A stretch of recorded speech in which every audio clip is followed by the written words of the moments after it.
You're listening to The Bird Bath, presented by The Fountain Report. I'm your host, Ryan Leach.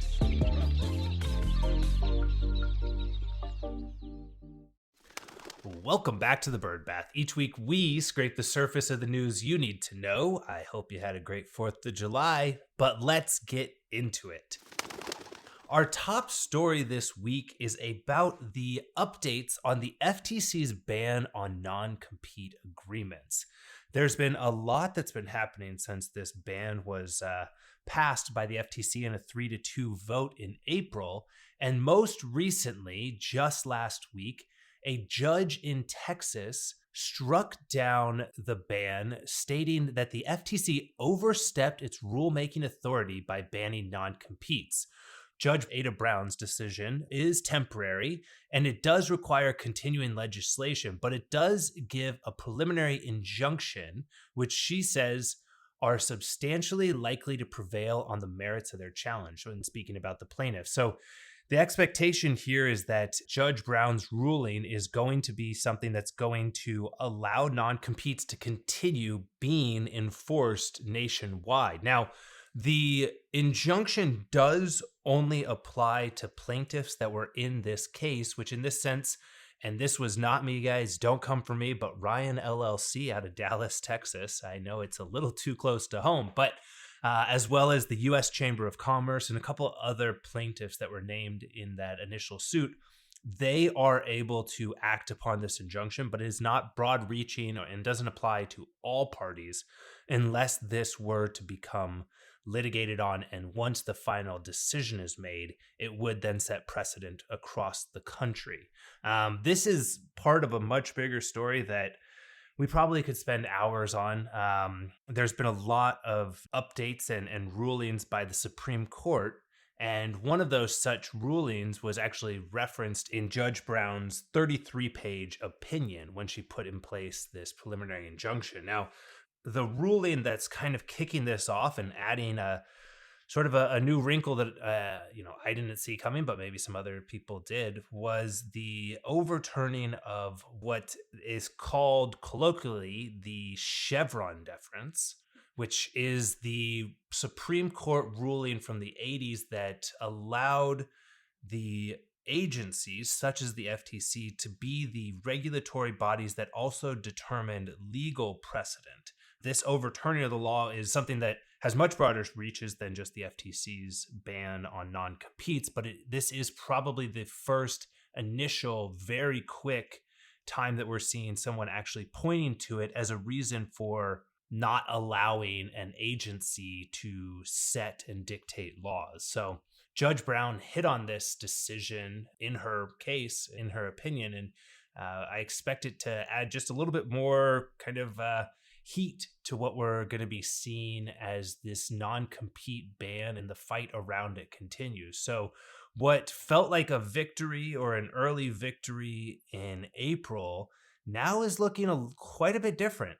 The body that was the ones that made this decision initially have been stripped of a lot of that authority, and we're now seeing a federal judge striking down that authority. So now what that doesn't mean, though, is that companies can't step up and ban non-competes for themselves. One such company in the veterinary space that took that charge, to join some others like Destination Pet and several others, but Heart and Paw, they operate 28 veterinary hospitals across 10 states, and they came out and announced that they have eliminated non-compete clauses from their employment agreements of non-owner doctors. Now, the non-owner doctor piece is kind of important there because non-compete clauses are pretty common, especially for owning practice or practice owners that sell to large corporate groups. But applying it to non-owner doctors is great because it does allow employees who are looking for a job and looking for a place to be able to work but not be shackled to that business the ability to practice medicine, but be able to practice medicine freely wherever they so choose. So kudos to Heart and Paw and many of the other groups that are stepping up and saying, hey, we don't need the government's decision to say whether or not we're going to do what's right for the industry. Now, if you're anything like me, you took a nice long weekend and enjoyed the 4th of July and the following Friday to bring you to a nice long 4-day weekend. But what that means is that the news was a little bit different last week.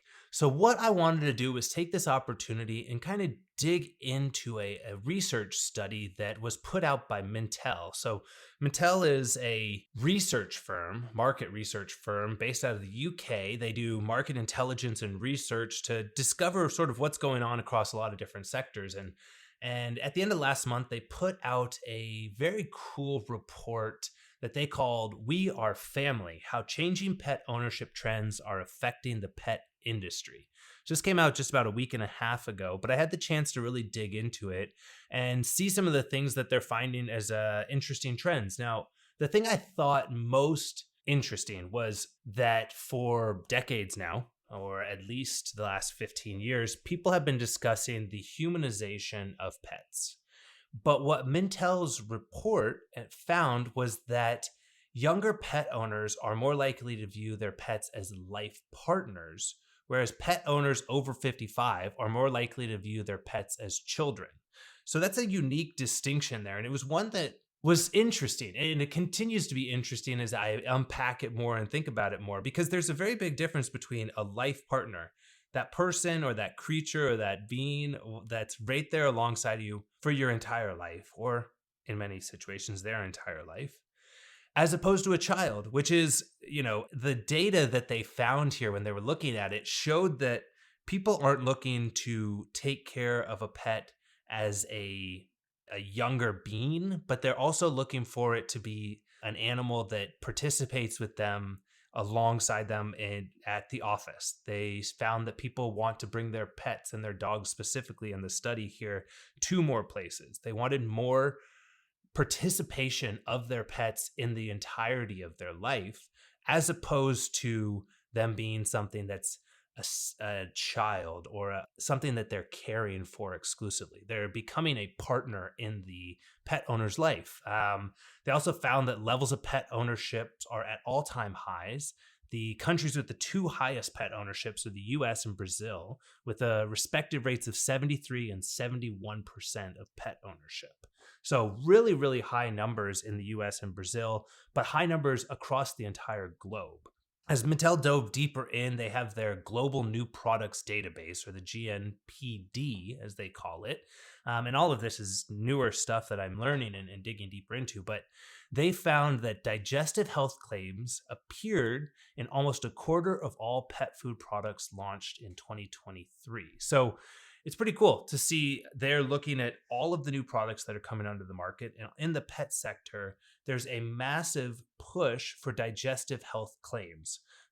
This carries on to the understanding and the increased interest in the holistic well-being of animals. We're seeing more people looking for alternative food sources. We're looking for people finding second home type care, or in the Starbucks language, third space for their pets to be able to be. So their pets can be at home, but they're not spending as much time in the kennel. They can be at the office with them, and they can also then go to dog parks or places like Skip Town, which is expanding their footprint across the US. But these multi-use dog park, boarding, grooming, human bar, restaurant facilities that are allowing people to experience life alongside their pets at a much higher level. Now, when Mintel summarized their report here, and I'm going to make sure that I link it in the show notes here, but they found that pet care and pet insurance brands need to take an increased interest in pets' holistic well-being.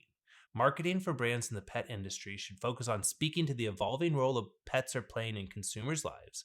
Clearly, pets are no longer confined to the kennel, which means there's a wealth of products, services, and experiences that could be reimagined with pets in mind, particularly when it comes to areas that haven't historically catered to them. So they hit on the humanization of pet skincare products and the grooming products that are being used, and just sort of an interesting read. So something I really recommend people to look at a bit and find out sort of what the data is showing us. And if you're thinking about coming to the market, or you're looking at new ways to diversify what you're offering, whether it's in your clinic or from your corporate level, or if you're a new emerging company in the space, understanding that there is this new growing and emergent sector of pets as life partners and companions at a deeper level than what we've seen with previous generations. So really cool report, definitely something that people should check out.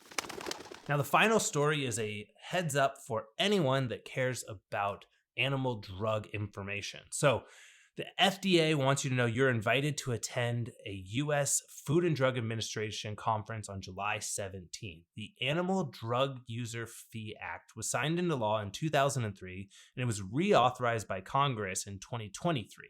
And the statute allows the FDA to charge fees for certain new animal drug applications, products, establishments, and sponsors. The monies help fund the agency's drug review process. Now, they're having a conference that's going to allow people to understand more about how the FDA is going through this decision-making process, which drugs they're looking at, and all of the different things that are happening. So if you want to participate in that, there's a Q&A session. It's open to the public, and you can attend it virtually or in person. So I'm going to make sure I link that as well in the show notes, because these are the medicines that a lot of you are going to be looking at and prescribing and selling against or competing with or just wanting to know what's happening. So always important to stay involved in what's happening with the FDA and make sure that your voice is heard.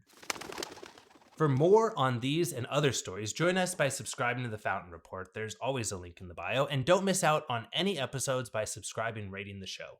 For the Bird Bath, I'm Ryan Leach. See you next week.